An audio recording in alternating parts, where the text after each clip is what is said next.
Welcome back, everyone. Today we are going to be talking about the new Cube Grid tool in Unreal Engine 5. Cube Grid is a tool that lets us quickly block out levels or build some basic static meshes out of cubes. You can find the tool over in the modeling mode, which you can get to by clicking in the drop down on the top left or by just pressing Shift and 5. Then if you look under the poly model section of the modeling tools, you can click Cube Grid. When we activate Cube Grid, we get this giant mesh. And let's look at what all we can do here. So we can drag and create a selection, which is basically just giving us a plane from which we are going to do push and pull operations. Those are the main two verbs we're going to be using throughout. When we pull, we create cubes for the plane that we're currently on, and when we push, we destroy those. We can change our selection, which allows us to do things like either grow a section out of another mesh, or if we want to, we can also punch a hole by just pushing. You can push and pull using Q and E as the default hotkeys.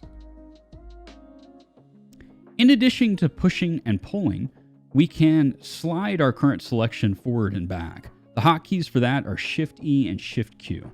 When we do a slide operation, we move our selection without actually creating or destroying any mesh. So from that new location, we can then do a pull operation. Or if we want to, we can slide back and then do a push operation to destroy some mesh in the middle. Another cool thing that we can do is we can activate corner mode. And in corner mode, we get 4 vertices around our current selection, and we can manipulate those vertices with push and pull operations. So I can push a single vert here to create this weird deformed shape, or if I select both, I can build a little ramp. You can activate or deactivate corner mode with the Z hotkey. What else? So we have flip. What flip is useful for is, actually, let me get a different example here. Right now, pulling causes me to go up, but if I flip by pressing T or clicking the flip button, pulling will go downward. So basically, it just inverts whether you're pushing or pulling. So if I flip again, now I can pull outward. Cool. You can see all the hotkeys documented here. So as I mentioned before, we have Z for corner mode. We can push and pull with E and Q.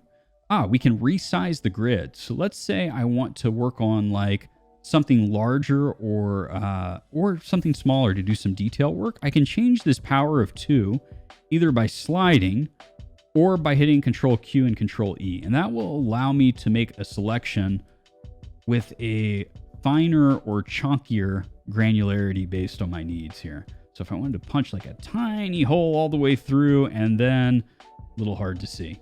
So let's say I want to make a big hole to the start here, and then I want to get a finer granularity. I'm pressing Control Q right now to get a smaller grid, and I can continue to punch through my hole, make it much, much smaller. There's no light down here, so it's difficult to see. Keep going, keep going, keep going, keep going. We're going to punch that hole. There we go. Okay. In addition to changing the size of our grid, we can slide our selection by doing a middle mouse drag. I'm going to reset my power 2 back to 5. So this is pretty straightforward. It kind of does what you expect. If you hold the middle mouse, you can move the selection without resizing it.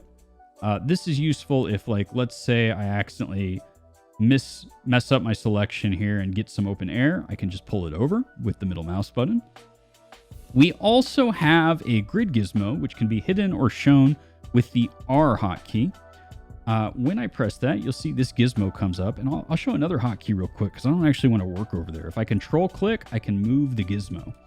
So this is useful because it allows me to, again, do that same sliding operation, but it also allows me to change the rotation of my grid. So let's say I want to shoot out in a like 45-degree angle. I can easily do that using the gizmo. Let's see, what else is there? When we are dragging the gizmo around, by default, it's just free floating. If I hold down, I believe it's Control. Yes, if I hold down Control while dragging, and this is maybe difficult to see in the recording, it will snap to the objects around me rather than be totally freeform. All right, so that is the very, very basics. Let's talk about some practical examples. So I am going to cancel out of here. And this entire cube grid output is one static mesh. And if you look over here in the details pane for the cube grid tool output, you can see it actually generated a new static mesh. Oops, that's not what I meant to do.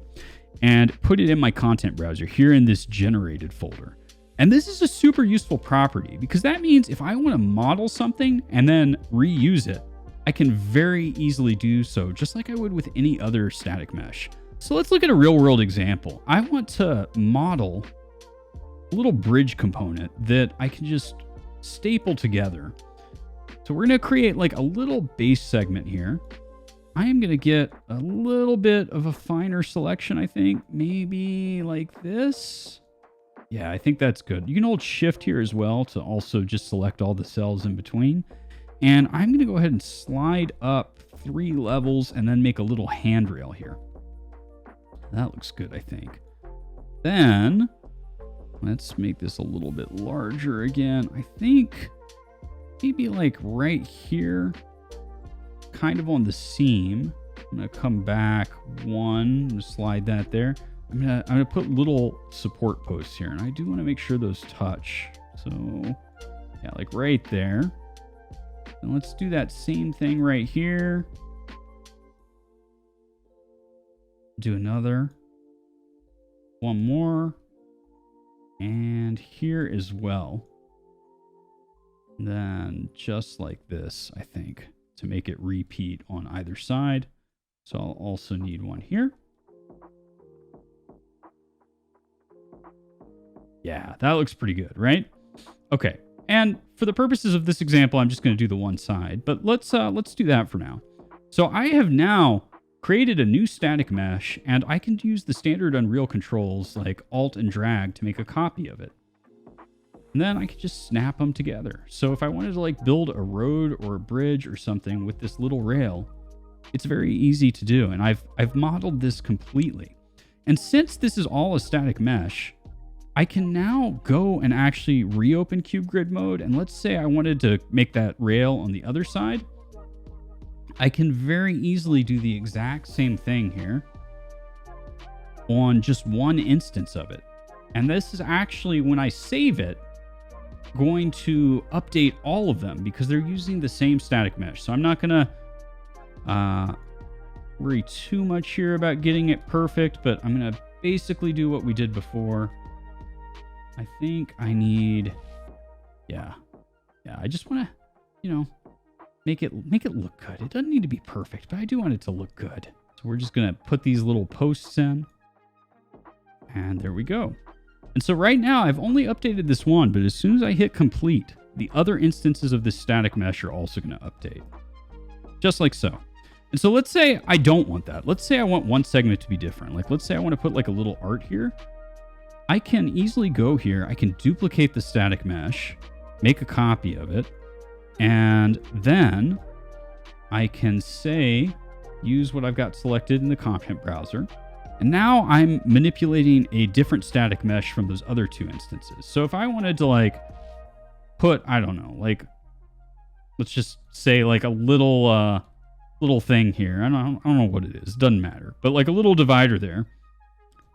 I'm not going to update the other two because this is a separate static mesh. So very easy way to create some basic static meshes. But the thing that I think is potentially more cool than that is the level blockout potential. So this third person template comes with a bunch of stuff that like we don't care about. Let's just delete all of the playground. We're going to delete all these cubes. I don't care about the text render actor.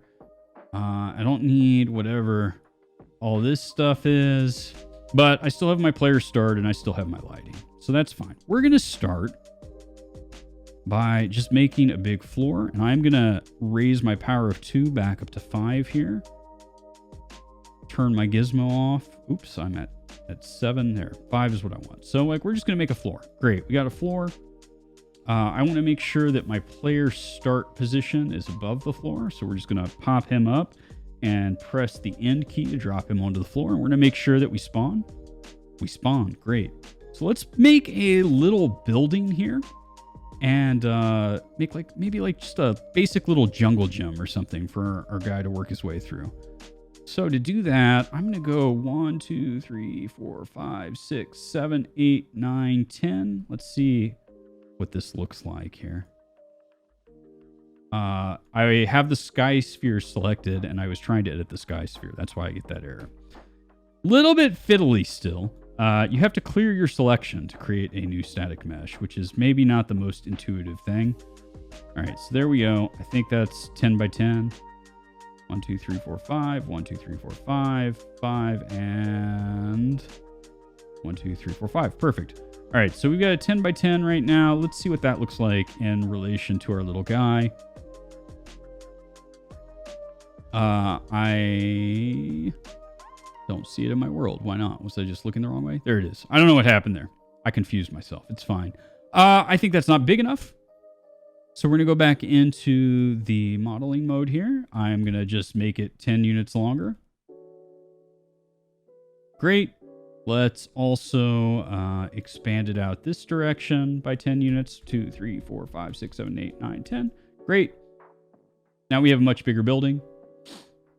And while we're at it, let's go ahead and make it a little taller.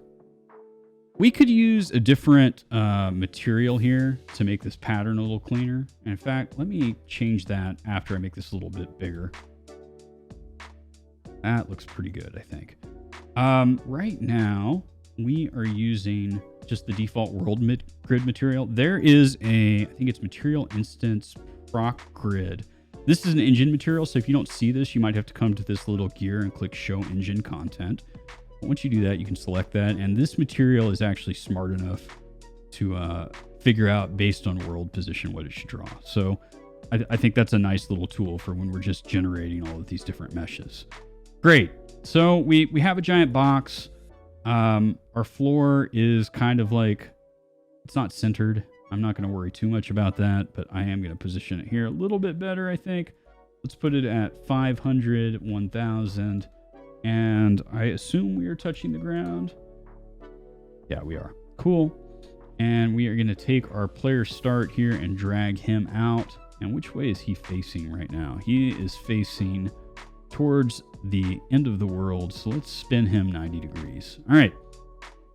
So now we have a basic building here, and I think what we're going to do with this building is we are going to cut out the middle, and we are going to make some doors and do some stuff here. So let's cut all this out so that we get some nice light coming through. And I'm not cutting through the floor right now because the floor is a separate static mesh, so I don't have to worry about that. All right, we'll save that. Go back into edit mode here, and I'm going to make a door. Probably like a 3x3 door, I think will do it. Something like that. Yeah. All right, so now we are in our building here. I think I want to have like an exit door. Maybe like somewhere up here we're going to do something. Not quite sure what. And we're going to build like some walkways here for our guy to climb up. So we're just pretending like we're making a staircase or something.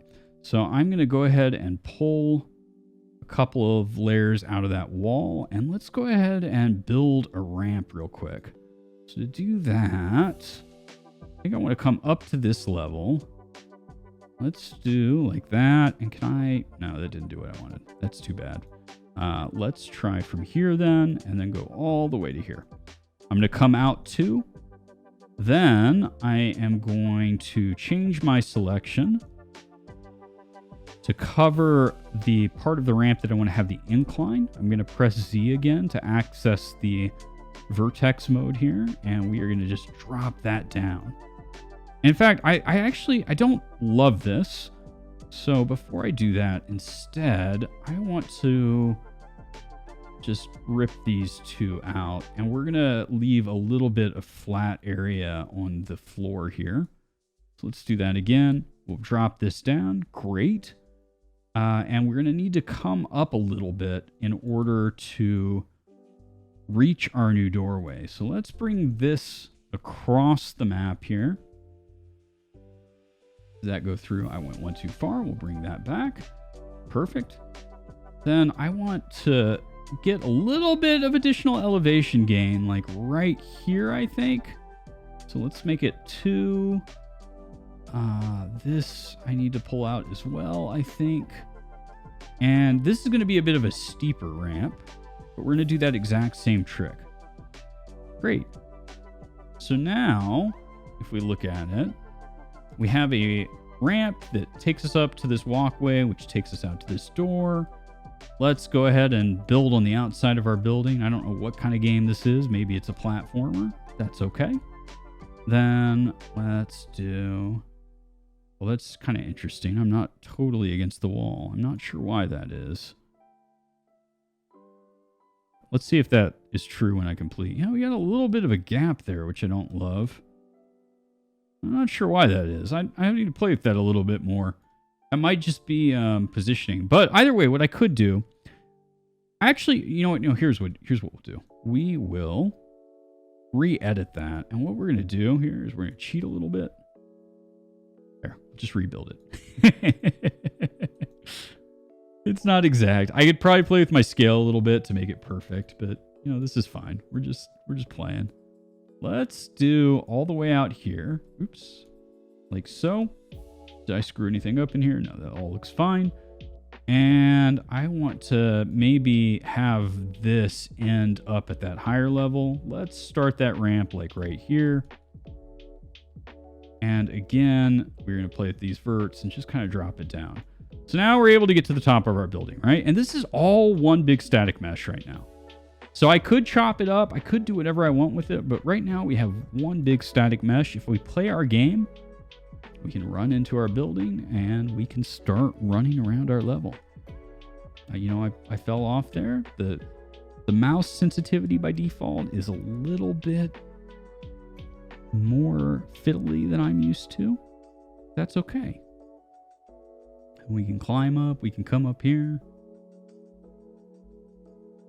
We can get all the way to the top of our building where we just have this little edge. And just to like wrap it up, let's add like a little platforming segment here. We're going to add some like floating pillars. I'm going to do these as a separate static mesh. Actually, we made a bridge. Let's just use our bridge, right? So, you know, since we made this mesh before, I can just drop it in the world and we can play with it. I will go ahead and change it to use that same material that we're using so that it matches a little bit better. But, yeah. We can do a lot here very quickly. So, you know, maybe you climb to the top of this building and then, you know, you take a giant bridge somewhere. I don't know where exactly you're going, but, you know, it's a video game. And we drop it just a hair. And like I said, I mean, you can drag all this out. We now have these modular pieces we can play with. I mean, I think there's a lot of things that we can do here. I've got a little bit of Z fighting because they were overlapping. But yeah, I can also, you know, come through and clone a big chunk of the bridge all at once. We could build a bridge that turns. We could do all sorts of fun things here, I think. I'm going to play from editor right where my camera is here. And we should be able to just like run along our bridge.